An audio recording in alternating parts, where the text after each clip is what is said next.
우리의 구원자 되시는 예수 그리스도여, 우리를 위해 이 땅 가운데 와주셔서 참으로 감사합니다. 예수님께서 이 땅에 왕으로 오셨기에, 하지만 이 땅에 가장 낮은 자의 모습으로 오셨기에 하나님, 이 땅의 모든 사람들이 우리 예수님을 구원자로 바라볼 수 있습니다. 부자에서부터 가난한 자까지, 왕에서부터 저 밑에 있는 종들까지 모두 우리 예수님께서 품으실 수 있고 구원해 주실 수 있는 것입니다. 하나님, 오늘도 구원자 되시는 예수님을 바라봅니다. 나를 구원해 주시고 또 나와 함께 먹고 마시며 나를 인도하시는 우리 주 예수님으로 말미암아 오늘도 하루 살아가며 우리가 승리할 줄로 믿습니다. 우리 주 주님만 바라보며 오늘도 주님과 동행하는 우리들 되게 하여 주시옵소서. 예수님의 이름으로 기도드립니다. 누가복음 2장 1절부터 7절 말씀으로 주의 말씀을 증거합니다. 우리 다 함께 보시겠습니다. 능력받는 새벽기도, 응답받는 새벽기도, 성령과 함께하는 새벽기도. 할렐루야. 아멘. 우리에게 예전에 한국에서 저 어렸을 때 그런 만화를 본 기억이 있습니다. 여러분도 한 번쯤은 보셨거나 혹은 들으셨을 수도 있는데, 톰 소여의 모험이라는 만화가 있었고, 사실은 이 톰 소여의 모험은 이 소설이지요. 미국의 아주 자랑스러운 소설가인 마크 트웨인이 쓴 소설입니다. 이 마크 트웨인이 쓴 소설 중에 왕자와 거지라는 소설이 있습니다. 어느 날 16세기 영국의 헨리 8세라는 왕이 아들을 낳았습니다. 그 아들의 이름이 에드워드였습니다. 같은 날 공교롭게도 런던의 빈민가인 오팔가에 남자아이가 태어났습니다. 그 아이의 이름은 톰이었습니다. 톰의 아버지는 알코올 중독자이며 빌어먹고 사는 거지였습니다. 톰의 아버지는 톰에게 국어를 시켰고, 거지인 톰이 제대로 국어를 배우지 못하면 며칠씩 굶기기도 했고 톰을 학대하기도 했습니다. 톰이 하루는 국어를 하기 위해 런던 시내에 그리고 여러 곳을 돌아다니다 우연찮게 왕궁 근처를 어슬렁거리게 됐습니다. 그때 궁전의 문지기로부터 혼쭐이 나게 됐습니다. 그 모습을 본 왕자인 에드워드는 자신과 같은 또래의 톰을 자신의 왕궁의 방으로 불러들였습니다. 왕궁을 단 한 번도 벗어난 적이 없었던 왕자 에드워드는 톰의 모습이 그저 신기할 따름이었습니다.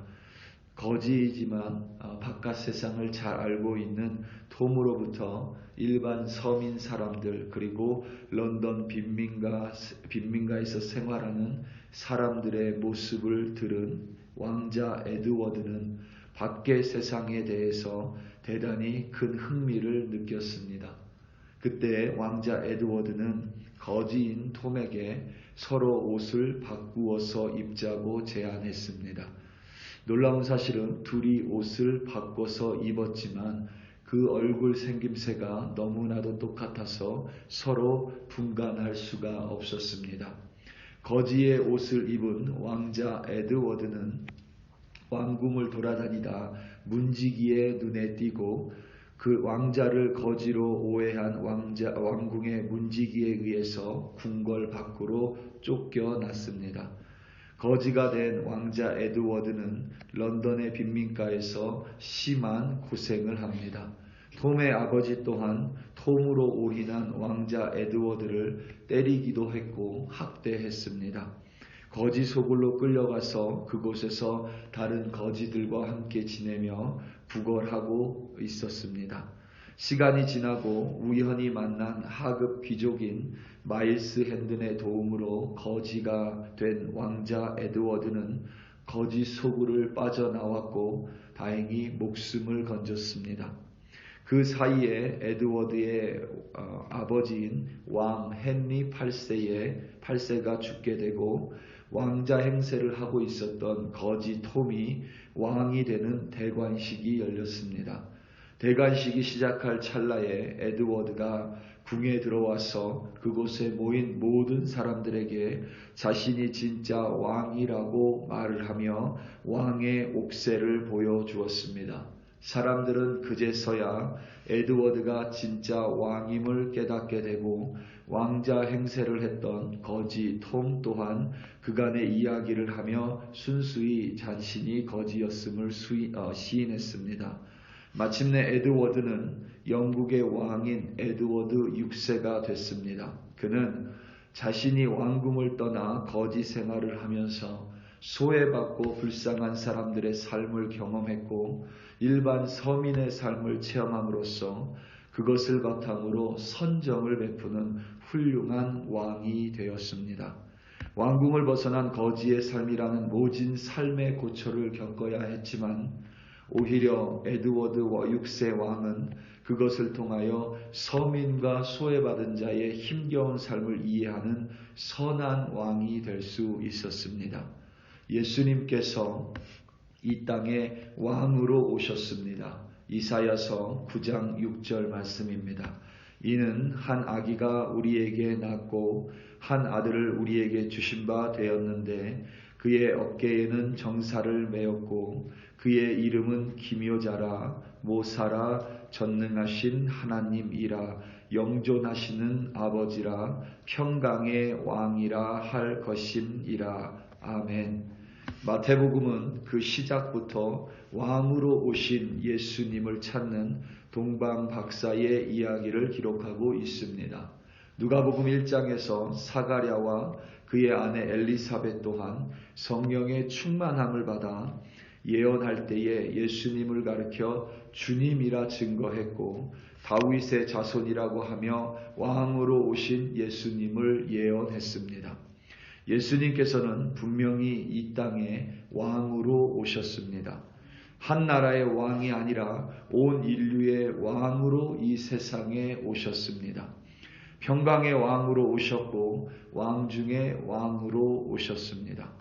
하나님의 아들이 육신의 몸으로 이 세상에 오셨으니 이 세상에 어떠한 왕과도 비교할 수 없는 진짜 왕으로 이 세상에 오셨습니다.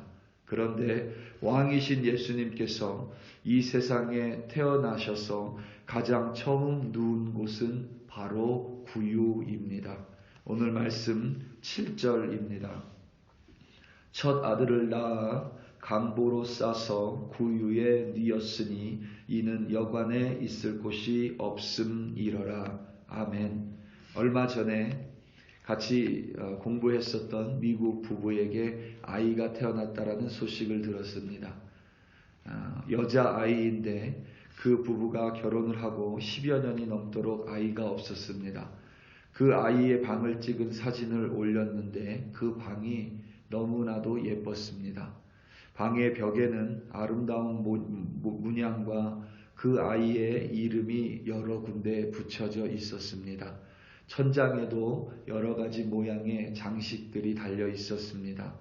늦은 아이인 만큼 많은 사람들이 축복해 주었고 보라색과 분홍색으로 꾸며진 아이의 서랍장과 침대가 참으로 예뻐 보였습니다. 우스갯소리지만 제 방보다도 훨씬 더 좋아 보였습니다. 그런데 예수님께서 이 땅에 오셔서 처음 누우신 곳이 바로 구유입니다. 말이 구유이지 쉽게 편하게 말하면 말이나 소의 밥그릇입니다. 구유는 더럽습니다. 지저분합니다. 우리 중에 누구도 태어나자마자 말 밥그릇에 소 밥그릇에 뉘어진 사람은 없을 것입니다. 막 태어난 아기가 누울 곳이 결코 아닙니다. 헌데 왕으로 오신 예수님께서는 그 더럽고 지저분한 구유에 누이셨습니다. 그리고 우리가 알다시피 갈릴리에서 30년 동안 가난한 몫으로 사셨습니다. 이미 예수님은 12살 때에 율법학자들과 토론할 만큼 말씀을 통달하고 계셨습니다. 그럴 수밖에 없지요. 예수님께서 말씀 그 자체이시니 당연히 예수님은 그들과 토론할 수 있습니다. 하지만 예수님은 30대까지 가난한 몫으로 한 집안의 맞이로 사셨습니다. 예수님께서 그렇게 낮은 자의 모습으로 그리고 가난한 몫으로 한 집안의 첫 아들로 사신 이유는 이 세상의 가장 낮은 자까지 품으시기 위함입니다. 왕으로 화려하게 오셨다면, 마치 빵빠레를 울리고 이 세상에 태어났다면 우리와 같은 자들은 결코 예수님을 바라볼 수 없을 것입니다. 뿐만 아니라 예수님도 우리를 이해할 수 없을 것입니다. 왕들과 귀족의 구원자는 될 수 있었는지 모르지만 우리와 같이 소외받고 가난한 자들의 구원자는 결코 되실 수 없으셨을 것입니다. 예수님께서 왕이심에도 불구하고 이 세상에 그 누구보다 낮은 자의 모습으로 말 구유에, 그러니까 말 밥그릇에 누이신 이유는 저와 여러분을 품고 구원하시기 위한 하나님의 사랑입니다. 우리 사랑하는 성도 여러분, 결코 예수님께서 화려하게 이 땅 가운데 오시지 않으셨습니다. 이 땅 가운데 사셨던 30년 동안 예수님의 삶은 빛나는 삶이 결코 아니었습니다. 가난에 찌들었던 삶이고 매일매일 일을 하지 않으면 가족을 부양할 수 없었던 힘겨운 삶을 사셨습니다. 그렇기 때문에 예수님은 단지 우리가 죽고 나서 천국을 허락하는 구원자가 아니라 우리가 이 세상에 살아가며 만나는 어려움과 힘듦과 병듦과 때로는 모진 삶의 풍파 속에서도 우리를 능히 구원하실 수 있는 참된 구원자가 될 수 있으셨습니다. 오늘 하루 살아가시며 우리 예수님을 바라보시기 바랍니다. 참으로 구원자 되시는 예수님과 함께 오늘 하루도 승리하시는 여러분들 되시기를 예수님의 이름으로 축원합니다. 우리 다 함께 기도하시겠습니다. 이 시간 특별히 기도할 때에 오늘 있을 부흥의 마지막 날을 위하여 함께 기도하겠습니다. 말씀 전할 저를 위해서 기도해 주시고 또 찬양 인도와 또 기도회를 위하여 기도해 주시기 바랍니다. 하나님께서 마지막 남은 은혜, 마지막 날 하나님께서 예비해 놓으신 은혜를 우리 부흥의 마지막 날 하나님 부어달라고, 지금까지 은혜를 경험하지 못한 사람이 있다면 오늘 이 저녁에 하나님의 큰 은혜로 우리의 마음을 만져달라고, 성령의 터치하심이 오늘 부흥회 가운데 모든 사람에게 임하게 해달라고 우리 이 시간 다 함께 주여 한번 부르시고 합심하여 기도합니다. 주여, 할렐루야, 할렐루야, 할렐루야.